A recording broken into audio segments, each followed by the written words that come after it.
वैसे तो ज़्यादातर मामलों में जो आदतन अपराधी होते हैं, जिनका काम ही अपराध करना होता है, वो नशे की हालत में ही हर घटना को अंजाम देते हैं। उनकी एक तरह की मानसिकता ही हो जाती है कि जब तक वो किसी तरह कोई नशा नहीं करेंगे तब तक वो अपराध की रूपरेखा नहीं तैयार कर पाएंगे या फिर घटना को अंजाम नहीं दे पाएंगे। लेकिन ये तो बात हो गई उन लोगों की जो कि आपराधिक मानसिकता के हैं, जो आए दिन आपराधिक कार्यों में लिप्त रहते हैं। लेकिन अगर मान लीजिए कोई व्यक्ति है और उसके ही यार दोस्त मिलके उसको किसी तरह कोई नशा करा देते हैं और नशे की हालत में उस व्यक्ति से किसी तरह का अपराध हो जाता है, तो क्या होगा? दोषी कौन होगा? क्या उस व्यक्ति को उसके अपराध की सज़ा मिलेगी या उसका अपराध क्षमा योग्य होगा? जानेंगे आज हम इस वीडियो में, तो बने रहिए वीडियो में अंत तक।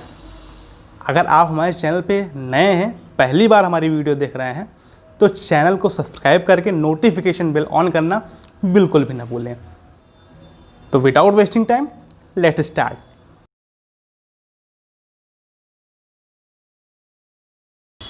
इन सवालों के जवाब जानने के लिए हमें भारतीय दंड संहिता इंडियन पैनल कोड 1860 की धारा 85 को अच्छे से जानना और समझना होगा। तो हर बार की तरह इस बार मैं पहले आपको बुक की लैंग्वेज दिखा दूंगा, उसके बाद मैं आपको इजी लैंग्वेज में एक्सप्लेन कर दूंगा, जिससे कि आपको अच्छे से समझ में आ जाए।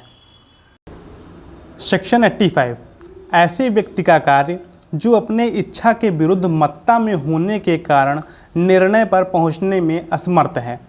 कोई बात अपराध नहीं है जो ऐसे व्यक्ति द्वारा की जाती है जो उसे करते समय मत्ता के कारण उस कार्य की प्रकृति या यह कि जो कुछ वह कर रहा है वह दोषपूर्ण या विधि के प्रतिकूल है, जानने में असमर्थ है, परंतु यह तब जबकि वह चीज़ जिससे उसकी मत्ता हुई थी उसको अपने ज्ञान के बिना या इच्छा के विरुद्ध दी गई हो।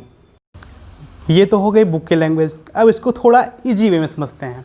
तो सेक्शन 85 ये कहती है कि अगर किसी व्यक्ति को ज़बरदस्ती या फिर धोखे से कोई नशीली चीज़ खिला या पिला दी जाए और उसके बाद उससे कोई ऐसा अपराध करवाया जाए या फिर उससे कोई अपने आप ही कोई अपराध हो जाए जिस अपराध को करने का उसका कोई उद्देश्य ही ना हो, तो यहाँ पे उस व्यक्ति का अपराध क्षमा योग्य होगा, या फिर कह सकते हैं वो व्यक्ति अपराध मुक्त होगा।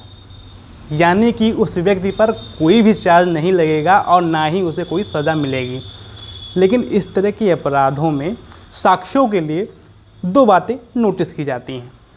पहला तो ये, उस व्यक्ति को जो भी नशा कराया गया हो वो उसकी इच्छा के विरुद्ध कराया गया हो, यानी कि ज़बरदस्ती कराया गया हो, या फिर उस व्यक्ति को जो भी नशा कराया गया हो वो उसकी जानकारी के बिना कराया गया हो, यानी कि धोखे से कराया गया हो।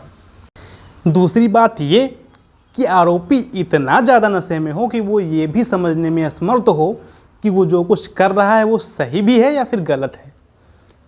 तो इस आधार पे आरोपी को सेक्शन 85 के अंतर्गत संरक्षण प्राप्त होता है। अब सेक्शन 85 को कुछ एग्जाम्पल के साथ समझ लेते हैं। मान लीजिए कोई लड़की है 14-15 साल की, वो कोई सामान लेने के लिए बाज़ार जाती है और सामान लेके वापस आती है, तो जिस बिल्डिंग में वो रहती है उस बिल्डिंग का गार्ड जो कि पूरी तरह से नशे में धुत है, वो उस लड़की से छेड़छाड़ करने लगता है, ज़बरदस्ती करने लगता है, और ऐसे में गार्ड से लड़की का गला ज़ोर से दब जाता है और लड़की की मौत हो जाती है। तो इस केस में गार्ड को सेक्शन 85 का संरक्षण नहीं मिलेगा, क्योंकि गार्ड जो अपराध कर रहा है उस अपराध की जानकारी उसे थी और नशा भी उसने खुद ही किया था, किसी ने ज़बरदस्ती नशा नहीं करवाया था। तो इसलिए गार्ड को मानववध का दोषी माना जाएगा। लेकिन मान लीजिए कोई व्यक्ति है और उसके ही यार दोस्त मिलकर उसे नशीला इंजेक्शन लगा देते हैं या फिर कोल्ड ड्रिंक में कोई नशीली चीज़ मिलाकर पिला देते हैं। उसके बाद वो व्यक्ति इतना ज़्यादा नशे में हो जाता है कि वो अपना होशो हवास खो देता है, अपनी सुध-बुध खो देता है, और नशे की हालत में उससे किसी महिला की हत्या हो जाती है। तो यहाँ पे उस व्यक्ति को सेक्शन 85 का संरक्षण प्राप्त होगा, क्योंकि उस व्यक्ति को नशा धोखे से कराया गया था और वो व्यक्ति इतना ज़्यादा नशे में था कि वो ये जानने समझने में असमर्थ था कि वो जो कार्य कर रहा है वो एक अपराध है। उम्मीद करता हूँ सेक्शन 85 आपको अच्छे से समझ में आ गया होगा। अभी भी आपको सेक्शन 85 से रिलेटेड कोई डाउट है या फिर आप किसी और विषय पर हमसे जानकारी चाहते हैं तो आप सीधे कमेंट बॉक्स के माध्यम से जुड़ सकते हैं और अपनी बात रख सकते हैं। आपको वीडियो अच्छी लगी हो तो वीडियो को लाइक करना बिल्कुल भी ना भूलें। तो मैं एडवोकेट नीतीश सिंह मिलता हूँ अपनी किसी और नॉलेजेबल वीडियो में। तब तक आप मस्त रहें, स्वस्थ रहें, अपने घर पे रहें, अपना ख्याल रखें, अपने घर वालों का ख्याल रखें। जय हिंद।